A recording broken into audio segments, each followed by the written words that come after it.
Պարոն Թաթոյան, քանի որ ներխուժումների հետ կապված իբրի հայտարարություններ արեցիք, որոնք դժվար է շատ մարսել, ուզում եմ հասկանալ, ներխուժված տարածքներում են թաքստոցներ կառուցել, թե իրենց հատվածում պատկերը ինչպիսին է, այսինքն այդ ամրաշինական աշխատանքները, որ կատարվել են հենց մեր սուվերեն տարածքում եւ նաև ասացիք, որ ամեն կերպ պայքարելու եք, պայքարելու ձևերից մեկն էլ կարծեմ համարում եք միջազգային քրեական դատարան հայցեր ներկայացնելը եւ իշխանությունը գիտեք առհասարակ հայցերը միջազգային ատյաններից հետ քաշելու ճանապարհով է գնում։ Ինչպես եք դա պատկերացնում, ինչպես եք անելու այս հարցերին, եթե պատասխանեք նաև ներքաղաքական հարցեր տամ հետո։ Շնորհակալություն թաքստոցների հետ կապված, նայեք, եւ մեր տարածքների։ Վարդենիս համայնքում այնինչ ես ներկայացրեցի, բացառությամբ այս պահի դրությամբ այդ թաքստոցների, ինչը մենք հայտնաբերել ենք արբանյակային լուսանկարներով, մնացած ամբողջը մեր տարածքում է, Հայաստանի Հանրապետության։ Նոր դիրքի կառուցում եւ ներխուժում, դրանով վերահսկողության հաստատել մեր գյուղերի նկատմամբ լրացուցիչ, սոտքի հանքավայրի նկատմամբ, արոտավայրերի նկատմամբ եւ այն ճանապարհի նկատմամբ, որը մեր զինվորականները օգտագործում են, որը լրացուցիչ վտանգներ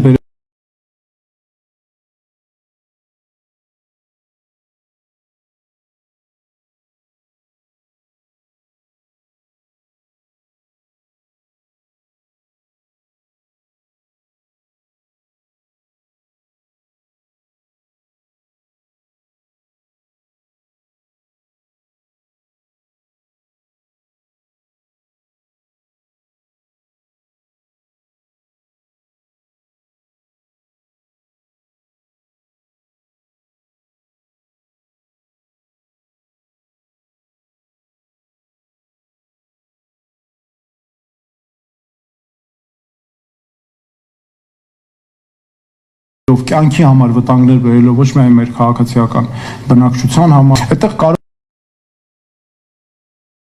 այդտեղ կարող են անգամ մեքենաների թաքստոց օգտագործվել ներթափանցման հնարավորություններով եւ այլն։ Այսինքն սրանք հարցեր են, որ Ադրբեջանը, եթե այո, իրենք կարող են ասել իրենց պաշտպանական, կարող են ասել, բայց ես կարծում եմ, նաեւ դա արվել է այս անվտանգության խնդիրներն առաջացնելու համար։ Մնացածը ջերմուկի հատվածը, այնտեղ մենք ցուցադրեցինք երկու դիրք, որը իրենց տարածքում է, բայց մեր կարծիքով այնպես է արված, որ բնականաբար Հայաստանի անվտանգության համակարգը խաթարում է, եւ մյուսները մեր տարածքներում են նորից, ինչպես արդեն ցույց տվեցի, ականանետային դասակների համար նախատեսված դիրքերը եւ գիտեք այս ամենը նաեւ նպատակ ունի քաղաքական ճնշման ենթարկել Հայաստանի Հանրապետությանն։ Այսինքն օրինակ տարբեր որոշումների, աշխարհաքաղաքական որոշումների կայացման հարցում, թեկուզ ներքաղաքական որոշումներում ազդելու համար, օրինակ Նիկոլ Փաշինյանի գործողությունների վրա կամ Հայաստանի իշխանությունների, նրանք կարող են սա որպես քաղաքական ճնշման, եւ ես վստահ եմ օգտագործելու են, որպես քաղաքական ճնշման միջոց Հայաստանի Հանրապետության նկատմամբ, եւ որտեղ ակնհայտ է Հայաստանի իշխանությունը գիտի, չէ՞ ինչ են արել, թեկուզ թույլ են տվել, որովհետեւ իրենց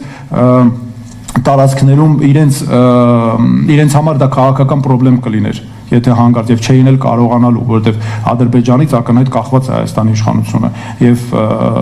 պարզ է, որ չէին էլ անելու։ Բայց մյուս կողմից էլ նրանք գիտեն, չէ՞, որ այսպես ներթափանցել են Հայաստանի անվտանգության համակարգը, ցանցի պես բացել են ուղղակի,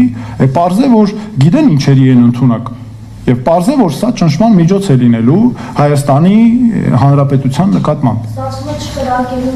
գինը, որով պարտանում են ամփոփումների եւ այլը, հետագայում կրակելն է։ Ոչ թե կրակելն է հետագայում գինը, այլ դրա գինը ներխուժումն է եւ Հայաստանի Հանրապետության տարածքը կտոր կտրելն է եւ սա է։ Ինչ վերաբերում է միջազգային քրեական դատարան եւ հայցերին,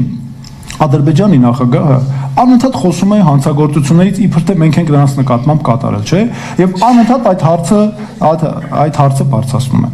եւ սպառնում է այդ կեղծիք թեման Արևմտյան Ադրբեջան եւ այլն, ինքը հենց դրա հետ է կապում։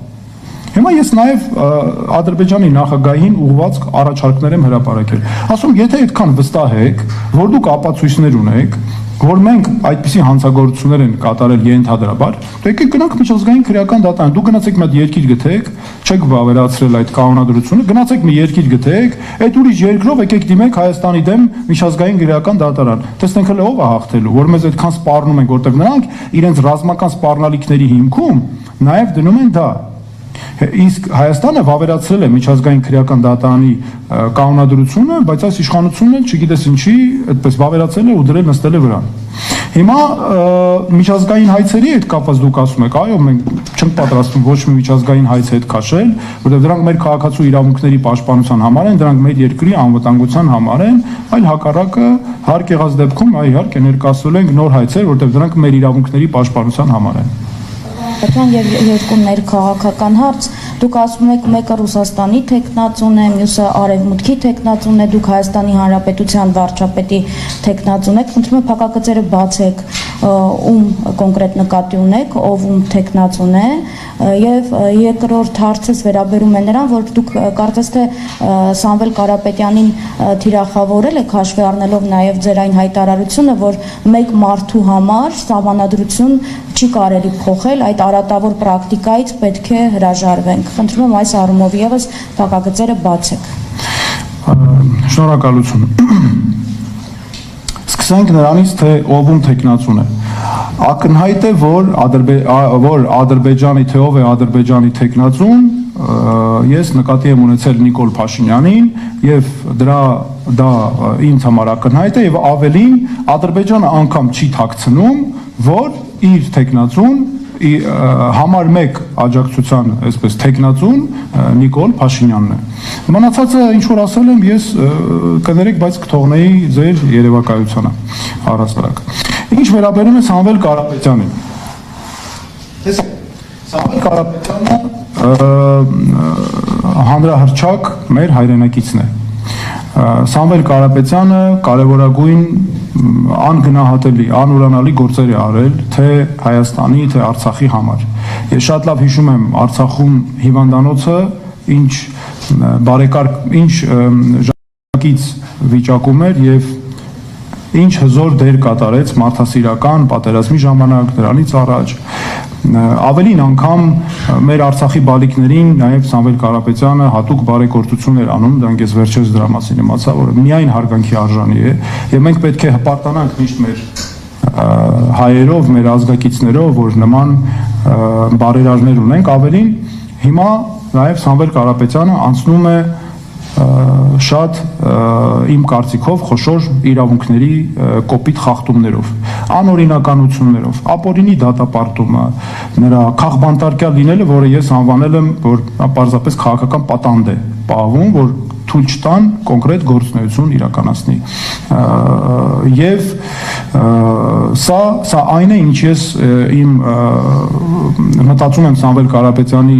մասին, նրա գործունեության մասին եւ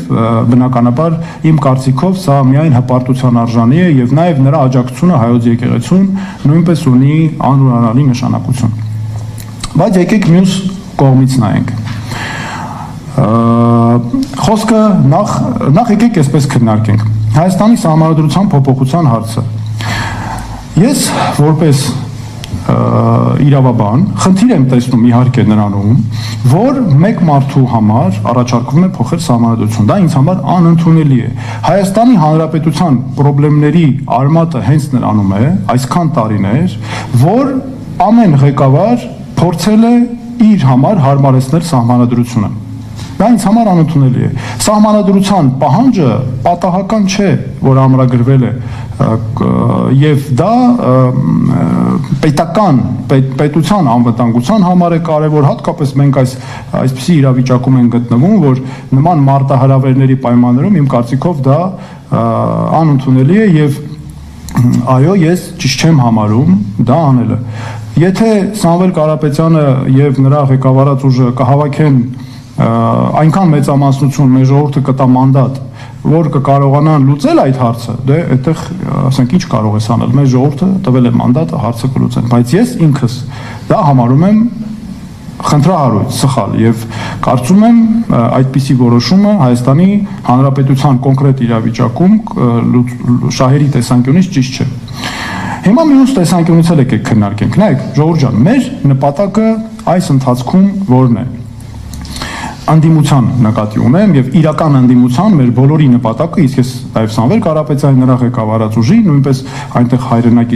հայրենասեր մարդիկ շատ կան եւ այսինքն որ ես ճանաչում եմ հայրենասերներ են եւ նրանք բոլորիս նպատակը այնպես անելն է, որ այս իշխանությունը չկարողանա կառավարել 2026 թվականից հետո, իսկ մեր ուժի նպատակն է եւ հաղթել ընտրություններում նաև հայտարարված այսպես նպատակը։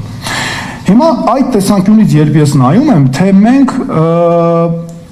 ինչ գործողություններ պետք է չանենք։ Մենք չպետք է անենք գործողություններ, որոնք Նիկոլ Փաշինյանը օգտագործում է որպես հաղթաթուղթ, կոզր, այսպես ասած։ Եվ ինչը նրան հնարավորություն է տալիս